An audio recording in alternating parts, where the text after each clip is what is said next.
Preparation methods of alpha amino acids. और alpha amino acids के preparation methods में से हम दो मेथड्स हैं वो देख चुके हैं। कौन कौन से?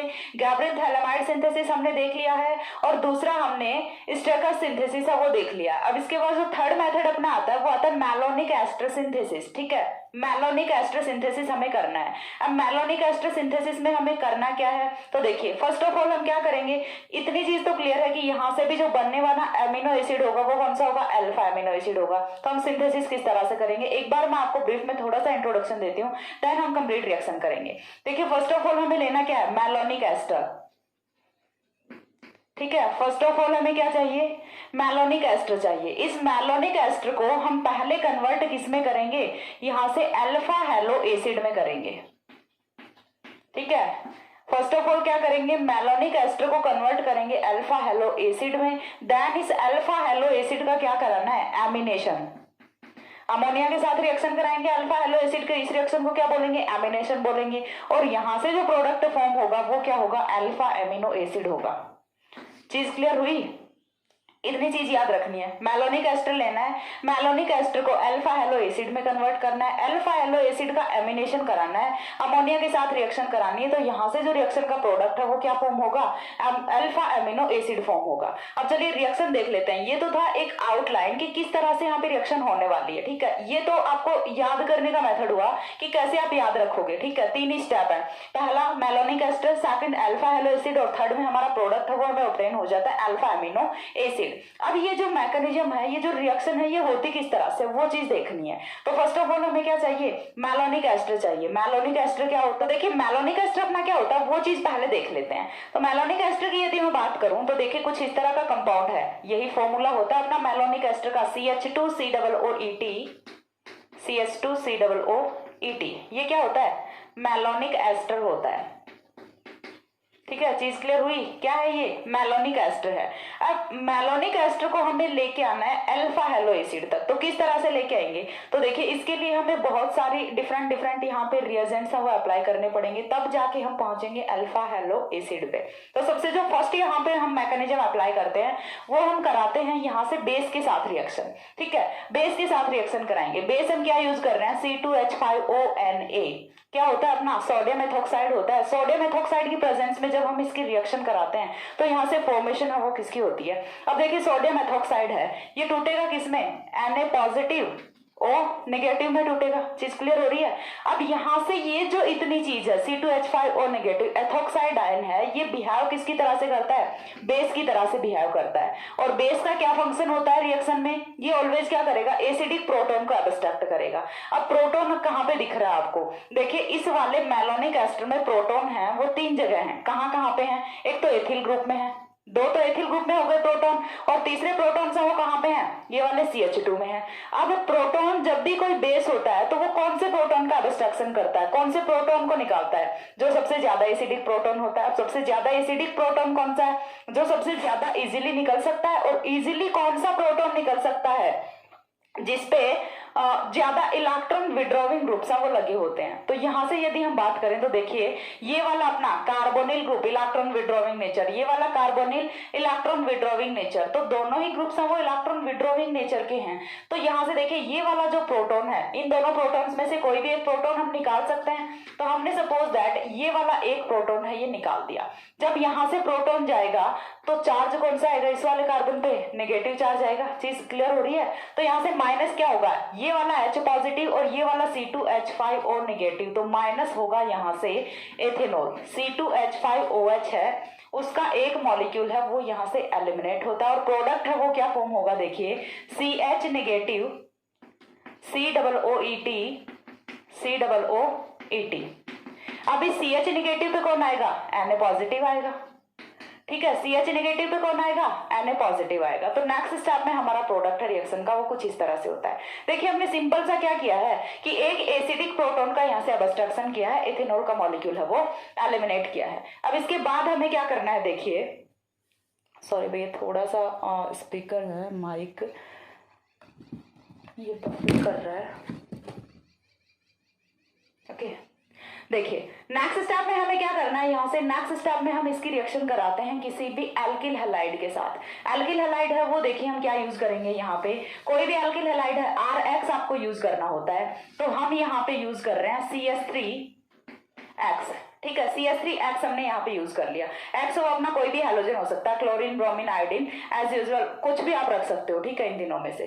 देन देखिए यहाँ से जब हम कराएंगे रिएक्शन तो होगा क्या, ये किसमें ब्रेक होगा, X negative and CH3 positive में। अब ये जो CH3 पॉजिटिव है ये अटैक कहाँ पे करेगा, इस वाले CH नेगेटिव पे अटैक करेगा, और माइनस क्या होगा, माइनस होगा यहाँ से NaX, सोडियम हैलाइड है वो, तो यहाँ से माइनस हो जाता है, और यहाँ पे अल्काइलेशन रिएक्शन हो जाती है। रिएक्शन कौन सी हुई है अपनी, अल्काइलेशन रिएक्शन हुई। तो अल्काइलेशन रिएक्शन का प्रोडक्ट है वो यहाँ से क्या होता है, CH3CH COOET, ठीक है। फर्स्ट स्टेप में हमने क्या किया, यहां से अब्स्ट्रक्शन ऑफ प्रोटॉन किया। सेकंड स्टेप में हमने क्या किया, अल्काइलेशन कराया। अब अल्काइलेशन कराने के बाद थर्ड स्टेप क्या होता है, थर्ड स्टेप में हम इसकी रिएक्शन कराते हैं ब्रोमीन के साथ, Br2 के साथ रिएक्शन कराएंगे, ठीक है। Br2 के साथ रिएक्शन कराएंगे तो देखिए रिएक्शन है वो किस तरह से होती है। Br2 अगेन किसमें ब्रेक होगा, देखिए Br पॉजिटिव Br नेगेटिव में, Br पॉजिटिव Br नेगेटिव में Br2 वो अपना ब्रेक होगा। अब यहां से क्या होना है, देखिए कि ये जो Br नेगेटिव है ये क्या करेगा, यहां से H पॉजिटिव को निकालेगा। Br नेगेटिव है ये क्या कर रहा है, H पॉजिटिव को निकालेगा, और जैसे ही H पॉजिटिव को निकालेगा तो यहाँ पे कार्बन पे चार्ज कौन सा आएगा, नेगेटिव चार्ज, और ये वाला Br पॉजिटिव है ये यहाँ पे अटैक कर लेगा। तो देखिए ओवरऑल रिएक्शन में क्या हो रहा है, यहाँ से इस वाले हाइड्रोजन को यदि मैं लिख दूं यहाँ पे, तो ये वाला हाइड्रोजन अपने बॉन्ड के इलेक्ट्रॉन्स यहाँ पे दे रहा है, माइनस क्या हो रहा है, HBr हो रहा है, कौन सा, ये वाला हाइड्रोजन और ये वाला ब्रोमीन, HBr माइनस हो गया, और जैसे ही HBr माइनस हो गया तो Br पॉजिटिव है वो इस कार्बन पे जुड़ जाएगा, और कुछ इस तरह का प्रोडक्ट है वो हमें यहाँ से ऑब्टेन होता है, CH3CBr COOET, ठीक है। अब देखिए अब आते हैं हम नेक्स्ट स्टेप पे। नेक्स्ट स्टेप पे हमें क्या करना है, नेक्स्ट स्टेप पे हम कराते हैं इसका हाइड्रोलिसिस, ठीक है, हाइड्रोलिसिस कराते हैं। हाइड्रोलिसिस कराएंगे तो सिंपल सी चीज है, सभी को पता होता है कि एस्टर है वो कन्वर्ट किस में हो जाएगा, एसिड में कन्वर्ट हो जाएगा। तो यहां से देखिए कुछ इस तरह से होना है, CH3CBr COOH, हाइड्रोलिसिस का प्रोडक्ट यही होगा, और यहां से माइनस क्या होगा, माइनस होगा 2ETOH, दो इथेनॉल के मॉलिक्यूल हैं वो यहां से एलिमिनेट हो जाते हैं, और ये यहां से हाइड्रोलिसिस का प्रोडक्ट होता है। अब इसके बाद देखिए हमें क्या करना है, इसके बाद जब हम इसे हीट करेंगे, ठीक है, इसके बाद हम इसे हीट करेंगे तो यहां से होनी है decarboxylation reaction. Decarboxylation reaction that means evolution of CO2 gas. किस तरह से होगा, देखिए सपोज दैट हमारा ये वाला ग्रुप है, ठीक है, यहाँ पे ये कुछ इस तरह से होता है, इसी तरह से होता है। यहाँ से देखिए ये वाले बॉन्ड के इलेक्ट्रॉन शिफ्ट करें यहाँ पे तो CO2 का मॉलिक्यूल बनेगा C double bond O, double bond O की फॉर्मेशन होगी, इधर भी डबल बॉन्ड O है, तो ये वाला बॉन्ड ब्रेक होकर इलेक्ट्रॉन्स कहाँ पे जाएंगे, पीछे जाएंगे इस वाले कार्बन पे, ठीक है। तो यहाँ से CO2 का मॉलिक्यूल एलिमिनेट होगा, और ये वाला हाइड्रोजन कहाँ पे आ जाएगा, इस कार्बन पे आ जाएगा। तो मॉलिक्यूल होगा किस तरह से बनेगा, देखिए CH3, C था अपना, और C पे कौन जुड़ रहा है, हाइड्रोजन और जुड़ रहा है, Br COOH, ठीक है, COOH। इस COOH को मैं कुछ इस तरह से लिख दूं खोल के, और भी अच्छे से क्लियर होगा। ये अपना कार्बोनिल ग्रुप से अल्फा, कार्बोनिल ग्रुप से नेक्स्ट कार्बन अल्फा कार्बन पे कौन प्रेजेंट है, हेलोजन प्रेजेंट है। तो हमने क्या बोला था कि करेंगे क्या, हम मैलोनिक एस्टर को कन्वर्ट किस में करेंगे, अल्फा हेलो एसिड में करेंगे, एंड देन क्या कराएंगे, एमिनेशन कराएंगे। तो यहां से अल्फा एमिनो एसिड की फॉर्मेशन है वो हमें करनी है। तो हम सेकंड स्टेप पे पहुंच गए इतना सब करने के बाद, और यहां से जो हमारा कंपाउंड फॉर्म हुआ है वो क्या होता है, अल्फा हेलो एसिड, और हेलो यहाँ पे हमें पता है कौन लगा हुआ है, ब्रोमीन लगा हुआ है, तो हम इसे क्या बोलेंगे, अल्फा ब्रोमो एसिड बोल देते हैं, कोई इश्यू नहीं है किसी को। तो ये क्या फॉर्म हुआ अपना, अल्फा ब्रोमो एसिड फॉर्म हो गया। अब इस अल्फा ब्रोमो एसिड का क्या कराना है, एमिनेशन कराना है, अमोनिया के साथ रिएक्शन करानी है। तो अमोनिया के साथ रिएक्शन कराएंगे तो देखिए किस तरह से रिएक्शन होगी, पता चल गया ना ये अल्फा हेलो एसिड है। अब देखिए रिएक्शन किस तरह से होती है, अमोनिया को मैं कुछ इस तरह से लिख दूं HNH2, ठीक है, HNH2 लिख दूं, किसी को कोई प्रॉब्लम नहीं है। तो यहां से HBr है वो तो हो जाएगा माइनस, माइनस कौन हो रहा है, HBr हो रहा है, और जैसे ही HBr माइनस होगा तो ये NH2 यहाँ पे जाके जुड़ेगा, और रिएक्शन का प्रोडक्ट है हमारा वो कुछ इस तरह से होता है, यहाँ पे लिख देती हूँ CH3 as it is, CH as it is, और यहाँ पे कौन जुड़ा अपना amino group, carboxylic group as it is. अब देखिए यहाँ पे ये कार्बन है, सेम कार्बन पे कार्बोक्सिलिक ग्रुप है, सेम कार्बन पे एमिनो ग्रुप है, तो एमिनो एसिड अपना कौन सा हुआ, अल्फा एमिनो एसिड हुआ। और अल्फा एमिनो एसिड ध्यान से देखिए फॉर्मूला CH3 है, R है वो क्या है अपना CH3 है, तो एमिनो एसिड कौन सा है, एलेनिन है। ठीक है, तो बनने वाला जो एमिनो एसिड है वो कौन सा अपना एलेनिन है। चीज क्लियर हुई। तो यहाँ से इस तरह से हम अल्फा एमिनो एसिड की फॉर्मेशन है वो कर सकते हैं। देखिए अगेन एक बार के लिए बता देती हूँ, मैलोनिक एस्टर लेना है, मैलोनिक एस्टर की रिएक्शन बेस से करानी है, यहाँ से हाइड्रोजन निकाल देना है। ठीक है, हाइड्रोजन निकालने के बाद अल्काइलेशन रिएक्शन करानी है, अल्काइलेशन रिएक्शन कराने के बाद यहाँ से ब्रोमिनेशन कराना है, ब्रोमिनेशन आफ्टर क्या करना है, हाइड्रोलिसिस करना है, हाइड्रोलिसिस आफ्टर डिकार्बोक्सिलेशन करना है, डिकार्बोक्सिलेशन आफ्टर एमिनेशन करना है। ठीक है, ये यहाँ से होल प्रोसीजर होती है जो कि होता है अपना मैलोनिक एस्टर सिंथेसिस, जहां से हम अल्फा एमिनो एसिड का सिंथेसिस करते हैं। ठीक है, आई थिंक इसमें कोई क्वेरी नहीं है, इतनी बड़ी रिएक्शन देख के डरना नहीं है। देखिए मैं हर बार बोलती हूँ ऑर्गेनिक केमिस्ट्री का जो फोबिया है उसको माइंड से निकाल दीजिए। ऑर्गेनिक केमिस्ट्री कुछ नहीं है, सिर्फ आप लोगों ने फोबिया बनाया हुआ है कि ऑर्गेनिक हार्ड है। आप रिएक्शन को, बड़ी रिएक्शन को देख के पहले डर जाते हो। एक स्टेप मेरे को ऐसा बता दो इस रिएक्शन में कि हाँ मैम ये थोड़ा हार्ड है, कुछ भी नहीं है। यहाँ पे देखिए फर्स्ट स्टेप में क्या लिया, बेस लिया, सिंपल सी बात है, बेस क्या करेगा, हाइड्रोजन को निकालेगा। कहां से निकालेगा, मोर एसिडिक हाइड्रोजन को निकालेगा। तो आपके कॉन्सेप्ट है वो यदि क्लियर है, आपको ये चीज पता है कि मोर एसिडिक हाइड्रोजन कौन सा है, तो इजीली उसी हाइड्रोजन को निकालोगे। वरना तो कुछ लोग तो ऐसे भी होते हैं जो एथिल में से भी हाइड्रोजन को निकाल देंगे, बोलेंगे मैम ये भी तो हाइड्रोजन ही है। तो ऐसा कुछ नहीं करना, थोड़े से कॉन्सेप्ट्स को क्लियर करके चलिए और बहुत ही इजीली आपकी ऑर्गेनिक केमिस्ट्री है वो हो जाएगी। छोटे छोटे सिंथेसिस हैं। ठीक है, ज्यादा सी रिएक्शन देके, बड़े बड़े मॉलिक्यूल्स देके डरना नहीं है बिल्कुल भी, बहुत ही इजी सी, बहुत ही स्वीट सी मैकेनिज्म है। स्क्रीनशॉट ले लो फटाफट, जब दूसरा एक्सप्लेन करती हूँ। हो गया। इसके बाद देखिए नेक्स्ट जो हमारा सिंथेसिस आता है वो आता है कूप सिंथेसिस। ठीक है, इस वीडियो में हम दो सिंथेसिस कवर करेंगे। एक हमने देख लिया मैलोनिक एस्टर सिंथेसिस, बहुत ही इजी सा था, और सेकंड अपना आता है कूप सिंथेसिस। वैसे कौन सा है, फोर्थ है कूप सिंथेसिस। कूप सिंथेसिस है ये तो सबसे छोटा सिंथेसिस है।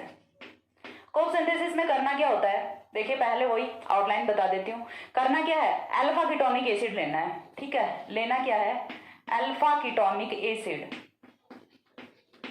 अल्फा कीटोनिक एसिड का क्या कराओगे, एमिनेशन कराओगे। ठीक है, यानी कि अमोनिया के साथ रिएक्शन कराओगे, और यहां से जो प्रोडक्ट फॉर्म होगा, ठीक है, यहां से जो प्रोडक्ट फॉर्म होगा वो क्या होगा, इमीन होगा। और इस इमीन का जब कराओगे रिडक्शन, इस इमीन का क्या करा देना है, रिडक्शन करा देना है, तो यहां से क्या फॉर्म होगा, अल्फा एमिनो एसिड फॉर्म होगा। तो सिंपल से 3 स्टेप है, पहले अल्फा कीटोनिक एसिड लेना है इनिशियली, अल्फा कीटोनिक एसिड का एमिनेशन कराना है, यहां से इमीन की फॉर्मेशन होगी, और इसी इमीन का रिडक्शन करा दो तो यहां से अल्फा एमिनो एसिड की फॉर्मेशन हो जाती है। ठीक है, रिएक्शन क्या होती है वो एक बार के लिए हम देख लेते हैं। तो रिएक्शन में देखिए फर्स्ट ऑफ ऑल हमें क्या चाहिए, अल्फा कीटोनिक एसिड चाहिए। हो गया अपना कुछ इस तरह से अल्फा कीटोनिक एसिड। अब हम कैसे पता लगाएंगे कि अल्फा कीटोनिक एसिड है, तो अल्फा पोजीशन पे कौन सा ग्रुप है, कीटोनिक ग्रुप है। मैन फंक्शनल ग्रुप कौन सा होगा, यहाँ पे एसिड होगा। ठीक है, एसिड के साथ में अल्फा कार्बन पे कौन जुड़ा हुआ है, कीटोन जुड़ा हुआ है, तो ये कौन सा हुआ अपना अल्फा कीटोनिक एसिड हुआ।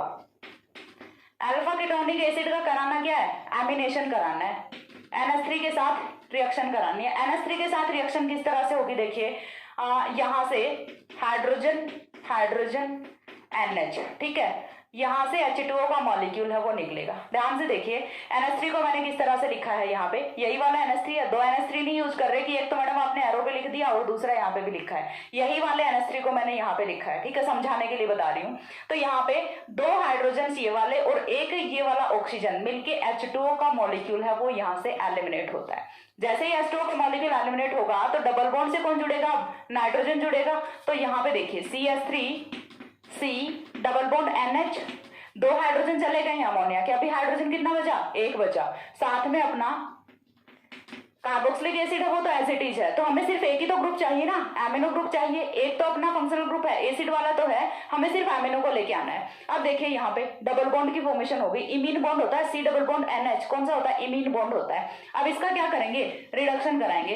रिडक्शन सिंपल सा यहाँ पे देखिए क्या कराना है, हाइड्रोजिनेशन कराना है। सिंपल सा हाइड्रोजिनेशन कराते हैं तो क्या करते हैं, एक बॉन्ड को ब्रेक करो, एक हाइड्रोजन यहाँ पे ऐड कर दो, दूसरा हाइड्रोजन यहाँ पे ऐड कर दो। यहाँ पे हाइड्रोजन ऐड करोगे क्या बनेगा, CH3, यहाँ पे हाइड्रोजन ऐड किया क्या बना, CH, नीचे NH था क्या बन जाएगा, NH2 और COOH। ध्यान से देखिए इस मॉलिक्यूल को, क्या है ये, वही जो प्रीवियस एग्जाम्पल में हमने किया है, मेलोनिक एस्टर सिंथेसिस में हमने किया है, क्या, एलेनिन। लेकिन एक चीज बड़ी गजब की होती है, पीछे वाले रिएक्शन में इतना बड़ा सिंथेसिस किया तब भी यही मॉलिक्यूल बना, इस बार इतनी सी रिएक्शन की तब भी यही मॉलिक्यूल बना, ठीक है। लेकिन ये तो लोग जो साइंटिस्ट लोग थे वो आफत फंसा के चले गए नए नए सिंथेसिस करके, वरना एक मॉलिक्यूल जब इतनी इजी सी रिएक्शन से बन रहा है तो इतनी बड़ी रिएक्शन देनी जरूरी थोड़े ना थी। हो सकता है ना ये चीज़ तो, लेकिन चलो फिर भी करनी चाहिए, बड़ी रिएक्शन सब वो भी अच्छी होती हैं, उसमें भी कुछ ना कुछ तो अच्छी बात होती है, ठीक है।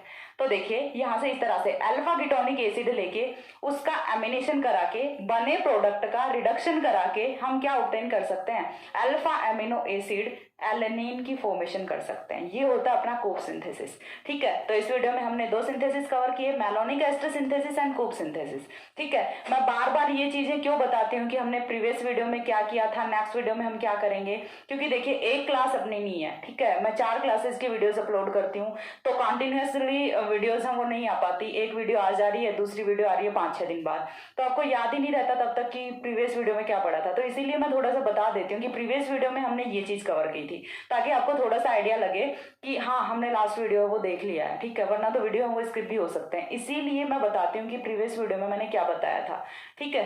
तो इस चीज को ये नहीं बोलना कि मैम आप यहाँ पे भी बोलते रहते हो कि प्रीवियस वीडियो में हमने ये किया था, वो चीज तो हम खुद से भी देख सकते हैं, लेकिन क्लासेस ज्यादा हैं तो उसी के चक्कर में वीडियोज हैं वो काफी डिले हो जाती है आने में, तो इसीलिए मैं बोल के बता देती हूँ पहले कि प्रीवियस वीडियो में हमने ये चीज़ कवर की थी, ठीक है। आई थिंक यहाँ से आपको अच्छे से प्रिपरेशन मेथड्स हैं वो क्लियर हो रहे हैं, और नहीं भी हो रहे तो कमेंट सेक्शन में मेरे को बोलिए, मैं और सेपरेटली वीडियो बनाऊंगी, ठीक है। और यदि कोई भी क्वेरी होती है आप कमेंट सेक्शन में बोल दिया करो, जैसे ही आपके क्वेश्चन हो जाते हैं 4-5 क्वेश्चन कि हाँ एक वीडियो जितना मटेरियल हो गया है तो मैं उनको एक्सप्लेन कर दूंगी एक सेपरेट वीडियो में। मेरे को ऐसा कोई इश्यू नहीं है कि मैं क्वेश्चंस का आंसर नहीं करूंगी, ठीक है, क्योंकि क्वेश्चंस का आंसर करना वो तो मेरा सबसे मेन इंपॉर्टेंट वर्क है, ठीक है। समझ के तो आप कहीं से भी और कहीं से भी समझ सकते हो, जरूरी नहीं है कि यदि आपको सिर्फ मेरे वीडियो का समझ नहीं आ रहा है तो आप वो भी पूछो, यदि आपको कोई और कॉन्सेप्ट है वो भी क्लियर नहीं हो रहा है तो वो आप वो भी पूछ सकते हो, ठीक है। जितना मेरे से हो सकेगा पॉसिबल उतना मैं करूंगी, ओके। तो नेक्स्ट मिलते हैं दूसरे वीडियो में दूसरे सिंथेसिस के साथ, तब तक के लिए सी या, have a good day, thanks for watching.